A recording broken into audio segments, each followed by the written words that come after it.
السلام علیکم ورحمۃ اللہ۔ جی پتہ نہیں یہ جو لوگ کہتے ہیں نا روزہ مکروہ ہو جاتا ہے، پتہ نہیں اس کا کیا معنی ہے۔ یہ وضاحت تو ہمارے لیے بھی نہیں ہو سکی۔ بھئی ایک ہے روزے میں جائز امور، جیسے نہانا، سرما ڈالنا، تیل کنگھی کرنا، اور کوئی جائز بات کرنا، مباح امور ہیں، جائز امور ہیں۔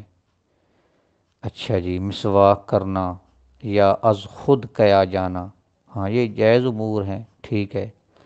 ایک ہے روزے کے دوران ممنوع امور، ہر گناہ، اس کی وجہ سے روزہ کیا چغلی، غیبت، جھوٹ، ہاں، تو ان چیزوں سے روزے کے اجر و ثواب میں کمی ہوتی جائے گی، اور ممکن اتنی کمی ہو جائے کہ سرے سے اجر و ثواب رہے ہی نہیں۔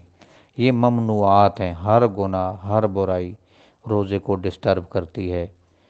اور تیسری چیزیں ہیں مفسدات روزہ، روزہ کو خراب کر دینے والی، جیسے جان بوجھ کے کھانا پینا، جان بوجھ کے قے کرنا، میاں بیوی کا ہم بستری کرنا جان بوجھ کر، ان سے روزہ ختم ہو جاتا ہے۔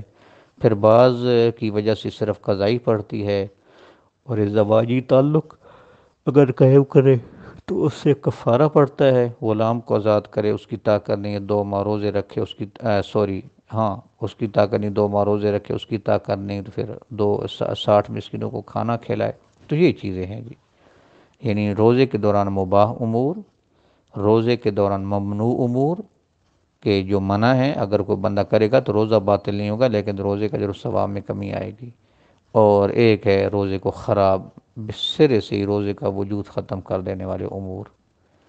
تو یہ ہے، اب پتہ نہیں مکروہ کیا منع، کہ روزہ مکروہ ہو گیا جی۔ مکروہ کی کوئی صورت نہیں ہے، مکروہ معاملات میں ضرور ہوتے ہیں کہ آپ صلی اللہ علیہ وسلم نے منع فرمایا پھر خود کیا جواز کے لیے، تو وہ جس سے آپ منع فرماتے ہیں وہ کام مکروہ ہوتا ہے۔